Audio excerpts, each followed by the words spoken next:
The Bodhisattva's Vows. According to his transcendental insight into the truth of things, the Bodhisattva knows that it is beyond all predicates, not at all subject to any form of description. But his heart, full of karuna, or love for all beings who are unable to step out of the dualistic whirlpools, he directs his intense vows toward their salvation and emancipation. His own heart is free from such attachments as are ordinarily cherished by the unemancipated, but that which feels persists, for his insight has not destroyed this, and hence his nirmanakaya. Yet all that he does for the maturity of all beings in response to their needs is like the lunar reflection in water, showing himself in all forms and appearances as he preaches to them on the Dharma. His activity is what is in Mahayana phraseology deeds that are effortless, effectless, and purposeless. When the Bodhisattva enters upon the first stage, called joy or pramudita, in the career of his spiritual discipline, he makes the following solemn vows, 10 in number, which, flowing out of his most earnest determined will, are as all-inclusive as the whole universe, extending to the extremity of space itself, reaching the end of time, exhausting all the number of kalpas, or ages, and functioning uninterruptedly as long as there is the appearance of a Buddha. The first is to honor and serve all the Buddhas, one and all, without a single exception. The second is to work for the preservation and perpetuation of the teaching of all the Buddhas. The third is to be present at the appearance of each Buddha, wherever and whenever it may be. The fourth is to practice the proper conduct of bodhisattvahood, which is wide and measureless, imperishable, and free from impurities, and to extend the virtues of perfection or paramita toward all beings.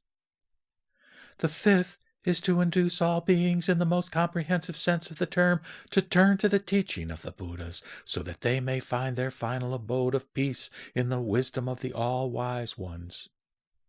The sixth is to have an inner perception of the universe, wide and inexhaustible in all its possible multitudinousness.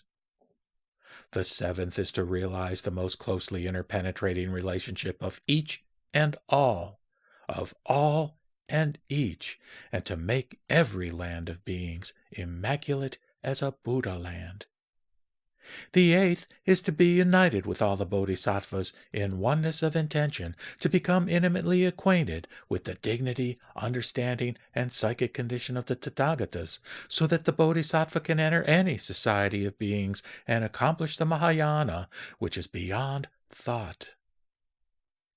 The ninth is to evolve the never-receding wheel, whereby to carry out his work of universal salvation, by making himself like unto the great Lord of Medicine, or the wish-fulfilling gem.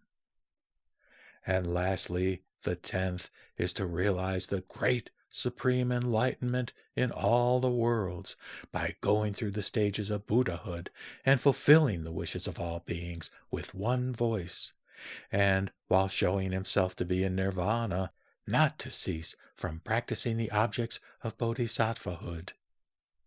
These 10 vows, or prayers, made by the bodhisattva at the beginning of his spiritual career, that is, when he has entered upon the first stage of bodhisattvahood, or rather Buddhist life, called pramudita, do not quite describe the inner consciousness of the bodhisattva in its deepest signification. For he has not yet entered the stage where all his conscious efforts are dropped and he moves about as the sun shines on the unjust as well as on the just, or as the moon in water. While a great compassionate heart, or mahakaruna, is always the most powerful driving force throughout his spiritual progress, he may not attain to a higher stage unless his heart transcends dualism, and his behavior leaves no taint of discrimination or vikalpa. Up to the 7th stage, called duragama, of Buddhist life, the bodhisattva has not been free from the sense of making effort for the attainment of a certain definite object. He has so far always been conscious of strain and strenuosity. He has been making a definite attempt at accomplishing something, at bringing forth some tangible result as the outcome of his labor. But he has now completed this part of his work. He has now graduated, so to speak, from an effortful life. He is now on the way to a life where no efforts are made, no consciousness of strain is left, though he is far from being a sleepy, lethargic, good-for-nothing fellow now.